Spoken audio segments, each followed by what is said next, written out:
இன்னைக்கு பார்க்க போறது கடகராசி. கடகராசி நேயர்களுக்கு நல்ல அதிர்ஷ்டம் தரும் குறியீடுகள் அப்படின்னா எதெல்லாம் சொல்லுவீங்க? இது வருதா? உங்களுக்கு அங்க ஒரு டெவலப்மெண்ட் வருது. இது மனசு ரீதியாக, பொருளாதார ரீதியாக, கணவன் மனைவி அந்யோன்யம், வேலை இல்லாதவங்க வேலை, எல்லா விஷயத்துக்கும் ஆக்டிவேஷன் பாயிண்ட்டா இருக்கு. Super sir. ரொம்ப அழகா சொன்னீங்க.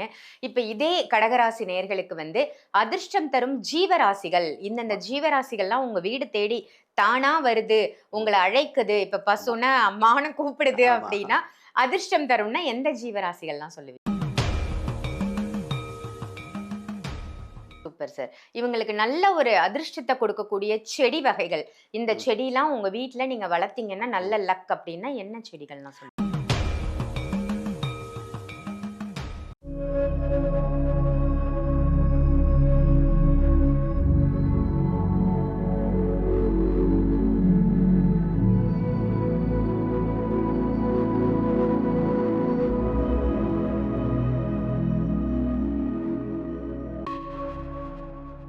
ஆன்மீக பரிகார நேயர்கள் அனைவருக்கும் அன்பான வணக்கங்கள். இன்னைக்கு நம்ம யாரை சந்திக்க வந்திருக்கோம் அப்படின்னு பாத்தீங்கன்னா, அஸ்ட்ராலஜர், நியூமராலஜர் ஸ்ரீ சுபம் விஜயகுமார் ஐயாவை தான் சந்திக்க வந்திருக்கோம். ஒரு சூப்பரான டாபிக்கோட தாங்க வந்திருக்கேன். என்ன அப்படின்னா, ஒவ்வொரு ராசிக்காரர்களுக்கும் நல்ல ஒரு அதிர்ஷ்டம், நல்ல ஒரு லக்கு கிடைக்க போகுது அப்படின்னா, உங்க வீட்ல ஏதாவது ஒரு ஜீவராசி உங்களுக்கு அதை உணர்த்தும். அப்படி இல்லைன்னா நீங்க வச்சிருக்கக்கூடிய பொருட்கள்லயே அதை உணர முடியும். அது என்னென்ன மாதிரியான விஷயங்கள், இந்த கிரக நிலைகளை பொறுத்து உங்களுக்கு அதிர்ஷ்டம் தரக்கூடிய விஷயங்கள் என்ன தெரிஞ்சுக்கலாமா?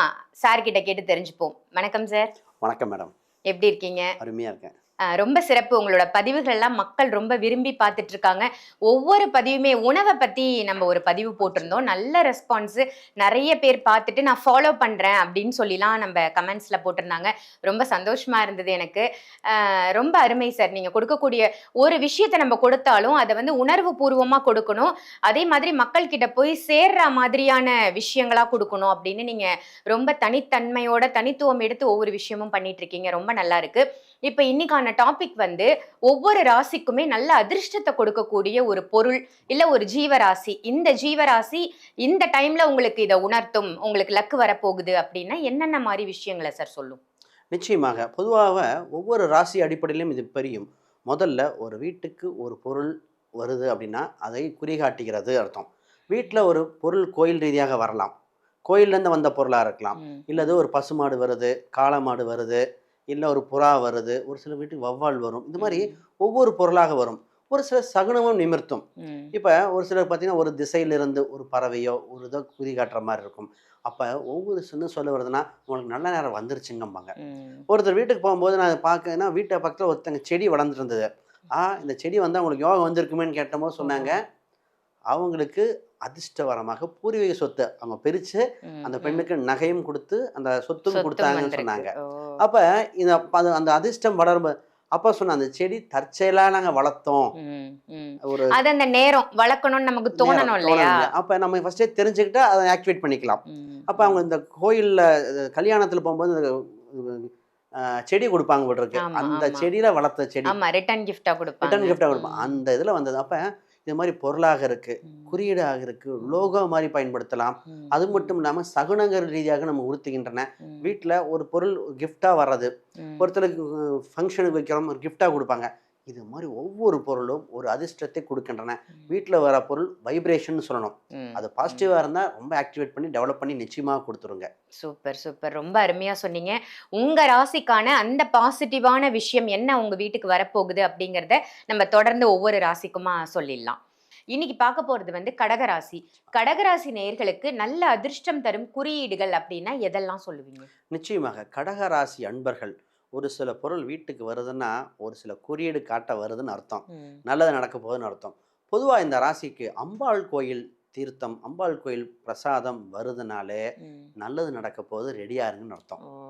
இவங்களுக்கு அது குறிப்பாக பார்வதி அம்ச வழிபாடுகள் மிகுந்த சிறப்பா இருக்கும். ம், இந்த ராசிக்கு எப்பவுமேங்க காசி தீர்த்தம், கங்கை தீர்த்தம், ம், இல்ல ராமேஸ்வரம் போனோம். இது மாரி தீர்த்தங்கள் பொதுவாவே யாராவது வாங்கிட்டு வர சொல்லிருங்க. ம், ம், உங்களுக்கு தீர்த்தங்கள் உங்களுக்கு அதாவது தீர்த்தங்கள் வீட்டுக்கு வரணும். கொஞ்ச நாள் வச்சிருங்க. அத ரொம்ப அடைச்சு வைக்கக்கூடாது. ம், 3 to ம், 6 மந்த் வச்சுருக்கலாம். அப்புறம் பயன்படுத்திறணும். இது வருதா உங்களுக்கு அங்கே ஒரு டெவலப்மெண்ட் வருது. இது மனசு ரீதியாக, பொருளாதார ரீதியாக, கணவன் மனைவி அந்யோன்யம், வேலை இல்லாதவங்க வேலை, எல்லா விஷயத்துக்கும் ஆக்டிவேஷன் பாயிண்ட்டாக இருக்குது. ஓ. இப்போ இந்த ராசிக்கு நான் என்ன சொல்லுவேன்னா, பால் இந்த சந்திரன்னா பால் சொல்லுவாங்க. ம், ம், பால் சம்மந்தப்பட்ட பொருள் வாங்குறீங்க, இல்லை ம், தயிர் சம்மந்தப்பட்ட வாங்குறீங்க அப்படின்னா, காலை நேரத்தில் சூரியன் வருவதற்கு கொஞ்சம் முன்னாடி வாங்கிக்கணும். அப்போ ம், பகல் நேரத்தில் சுக்கிர அம்சம் விடிய காலை வரும்போது சுக்கிர அம்சம்னு சொல்லுவோம். இல்லைன்னா மாலை நேரத்தில். ம். ஏன்னா மாலையில் பால் இரவல் கொடுக்காதீங்க, லட்சுமி கடாட்சம்னு சொல்லுவோம். ஆமா, ஆமா. அப்போ நம்ம மாலை நேரத்தில் கடையில் போய் வாங்கிட்டு வாங்கிட்டு வரும்போது வந்தா நமக்கு அந்த நமக்கு லட்சுமி யோகம் தேவி. இல்லையா? ஓகே. அப்போ அவங்களுக்கு வியாபாரத்துக்கு வியாபாரம், ம், ம், நமக்கு அதாவது பால் சம்மந்தப்பட்ட பொருட்கள் இதெல்லாம். ம், இப்போ இவங்க வீட்டுக்கு பார்த்தீங்கன்னா கிஃப்டாக ஒருத்தங்க இந்த ஃபவுண்டைன் தண்ணி ஊற்றுற மாதிரி, ம், ம், கிணறு இருக்கிற மாதிரி ஒரு கிஃப்டெல்லாம் வந்தால் ம். அது தூக்கி ஓரத்தில் போட்டவங்க மாட்டி விட்டுருக்காங்க. ஓ. அப்போ இவங்க வீட்டுக்கு நீர் சம்மந்தப்பட்ட கிணறு, வயல்வெளி ஒட்டி இருக்கிற ம், இந்த படங்கள் எல்லாம் இவங்களுக்கு அதிர்ஷ்ட குறியீடுகளாக இருக்கும். ம், பார்த்தாலே உங்களுக்கு ஒரு பீஸ்ஃபுல்லாக இருக்கும். ம், ஒரு வயல்வெளி பச்சை பசேல்னு ம், இருக்கிறது, ம், அது வயல்வெளியாக இருக்கும். ம். இது எல்லாமே என்னன்னா இவங்களுக்கு ஒரு வாழ்வில் ஒரு டெவலப்மெண்ட் கொடுக்கறது, ஒரு எனர்ஜி. ஒவ்வொரு ராசி தத்துவத்தையும் ஆக்டிவேட் பண்ணக்கூடிய அம்சத்தில் வந்து நிற்குதுங்க. Super sir. ரொம்ப அழகா சொன்னீங்க. இப்ப இதே கடகராசி நேயர்களுக்கு வந்து அதிர்ஷ்டம் தரும் ஜீவராசிகள், இந்தந்த ஜீவராசிகள்லாம் உங்க வீடு தேடி தானா வருது, உங்கள அழைக்குது. இப்ப ஆமா, பசுன்னா அம்மான்னு கூப்பிடுது ஆமா. அப்படின்னா, அதிர்ஷ்டம் தரும்னா எந்த ஜீவராசிகள்லாம் சொல்லுவீங்க? பொதுவா இந்த ராசிக்கு ஒரு சில பொருட்கள் வீட்டுக்கு வந்தா ஜீவராசிகள்னு சொல்லுவோம். பொதுவாவே இந்த ராசிக்கு ஆடு, மாடு, பசு இந்த மாரி விஷயங்கள், அதாவது பால் உள்ள பொருட்கள், ம், ம், குழந்தையுடன் இருக்கிற அந்த குழந்தை, கன்று, பசு, ஆடு, குட்டி ஆடு குட்டி இந்த ஆடு. மாரி ம், இருக்கிற ம். அந்த குடும்பத்தோட இருக்கிற மாரி இருக்கிற ஒரு பொருட்கள் எல்லாம் அதிர்ஷ்டத்தை கொடுக்கும். ஓ. அப்ப இவங்க வீட்டு பக்கம் வருது, வீட்டு வழி இது டவுன் பக்கம்னா வராது. அப்ப என்ன ம், சொன்னா, பசுவின் மடி ம், ம், பூச நட்சத்திரத்தை சொல்லும். ம், அப்ப ம், இங்க பூச நட்சத்திரத்துக்கு அப்ப ஆக்டிவேஷன் பண்ணுவான். ம், அப்ப நம்ம காமதேனு படம் வச்சுக்கலாம். ம், ம், இப்ப காமதேனு படம் ஒண்ணு வந்து கிஃப்ட்டா வந்து நெறைய பேர் காமதேனு படங்கள் குடுக்குறாங்க. நம்ம கிஃப்ட்டா வருது ம், அப்படின்னாலே இந்த இதா இருக்கும். அப்ப அந்த பசு, ஆடு, மாடு இதெல்லாம் அதிர்ஷ்ட யோகத்த கொடுக்கும். இதே பார்த்தீங்கன்னா, இந்த ராசிக்கு ம், கர்ப்பிணி பெண்களாக இருக்காங்க. நிறைய மாத கர்ப்பிணி பெண்ணா இருக்காங்க. ம், அவங்களுக்கு ஏதோ ஒண்ணு உதவி செய்யறதா இருக்கலாம். இல்ல அவங்க வீட்டுக்கு வர வச்சு சாப்பாடு போடுறதா இருக்கலாம். ம். இல்ல அந்த ஃபங்ஷன், பேபி ஷவர் ஃபங்ஷன் ஆமா. அட்டெண்ட் பண்ணுங்கன்றேன். ஓ.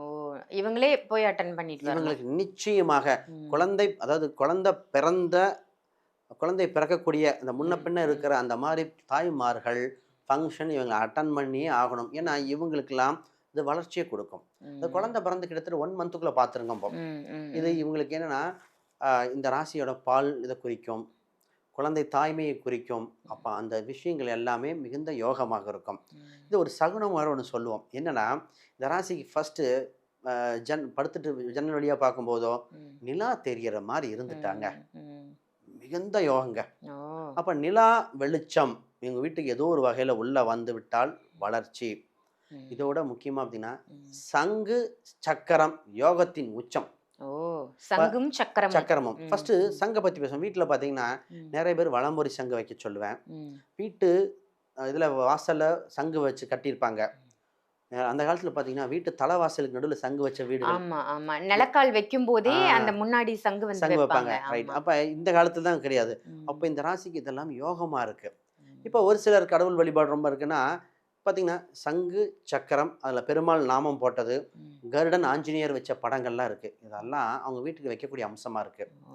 இப்போ இது அவங்களுக்கு ஒரு அதிர்ஷ்ட குறியீடாகவும் வளரக்கூடிய இப்போ இந்த மாதிரி ஒன்று நமக்கு வீட்டுக்கு வர கிஃப்டாக இருக்கலாம், ம், இல்லை நம்மளே ஆக்டிவேட் பண்ணக்கூடிய விஷயமா இருக்கான். ம், பொதுவாகவே இந்த காலண்டரில் அம்பாள் படம் வந்தால் பத்திரம் வச்சுக்கம்பேன். ம், அப்போ பசுவோட சம்மந்தப்பட்ட படம்னா வச்சுக்கலாம். ம். இப்போ இந்த மாதிரி இருக்கிற பொருள்கள் அனைத்துமே வளர்ச்சி வெற்றியாக இருக்குங்க. Super sir. இவங்களுக்கு நல்ல ஒரு அதிர்ஷ்டத்த கொடுக்கக்கூடிய செடி வகைகள். இந்த ம், செடிலாம் உங்க வீட்ல நீங்க வளர்த்தீங்கன்னா ம். நல்ல லக் அப்படின்னா என்ன செடிகள்லாம் சொல்லுவீங்க? நிச்சயமாக இவங்க வீட்டுக்கு நம்ம சொல்ல அரளி செடி சொல்லுவோம். வெள்ளை ம். நிறத்தில் இருக்கக்கூடிய அரளி செடிகளை அந்த மாதிரி வச்சுக்கலாம். ஏன்னா பால் உள்ள பொருட்கள் எல்லாமே இவங்களுக்கு நல்லா இருக்கு. ஓகே. அப்போ இவங்க வீட்டில் பலாமரம்லாம் வளர்க்க முடியாது. ம், அது அப்போ ம், இந்த பால் உள்ள பொருட்கள் இந்த அம்சத்தில் சொல்லலாம். அதை விட இவங்களுக்கு இன்னும் வளர்ச்சியாக இருக்குன்னா இந்த கத்தாழை, சுருட்டு கத்தாழைன்னு சோற்று சொல்லுவோம். கத்தாழை. ஆமா. அது பார்த்தீங்கன்னா அது உள்ள திரவம் லிக்விட் ஜெல்லி டைப் இருக்கும். ம், இது வச்சு பார்த்தா தாங்க தெரியும். ம், அந்த வீட்டில் வச்சு வளர்க்கும் பொழுது இவங்களுக்கு அது வளர வளர இவங்களுக்கு வளர்ச்சி, லட்சுமி கடாட்சம், மன அமைதி, திருப்தி. இந்த ராசி நல்ல ஸ்ட்ராங்கான ராசி. என்ன டக்குன்னு ஒரு 15 நாள் டல்லாயிரும். ம், சந்திரன் வளர்பிறை தேவை. அப்போ ம், எப்பவுமே ஆக்டிவா இருக்கணுமா? ம். அப்போ இந்த நேயர்கள் இந்த மாதிரி வச்சிருக்கிற வீடு நிச்சயமா வளர்ந்து கொண்டே இருக்காங்க. Super sir. ரொம்ப அருமையா கடகராசிக்கு என்னென்ன மாரி குறியீடுகள பயன்படுத்தணும், எந்த ஜீவராசிகள் ரொம்ப முக்கியம் அப்படின்னு ரொம்ப அற்புதமா சொன்னீங்க. நன்றி. இந்த பதிவு உங்க எல்லாருக்கும் பயனுள்ள பதிவா அமைஞ்சிருக்கும் அப்படின்னு நினைக்கிறேன். நிச்சயமா கடகராசி நேயர்களே, இந்த பதிவு உங்களுக்காக ஸ்பெஷலா எடுத்து கொடுக்கக்கூடிய பதிவு அப்படின்னே சொல்லலாம். அந்த அளவுக்கு நிறைய விஷயங்கள் வந்து நமக்கு விஜயகுமார் சார் சொல்லியிருக்காங்க. இந்த குறியீடுகள பயன்படுத்தி நல்ல ஒரு அதிர்ஷ்டத்தையும், நல்ல ஒரு லக்கையும் உங்க வீட்டுக்கு நீங்க தானாவே கூட வர வச்சுக்கலாம். நமக்கு அதிர்ஷ்டம், யோகம் எப்பவுமே செல்வ செழிப்போட இருக்கணும்னா, இந்த மாரி விஷயங்கள பாசிட்டிவான விஷயங்கள நம்ம செய்யும்போது நம்ம லைஃப்ல நிச்சயமா எல்லா விஷயங்களுமே பாசிட்டிவா தான் அமையும். இதே மாதிரி வேற ஒரு நல்ல நிகழ்ச்சியில உங்க எல்லாரையும் சந்திக்கின்றேன். நன்றி. வணக்கம்.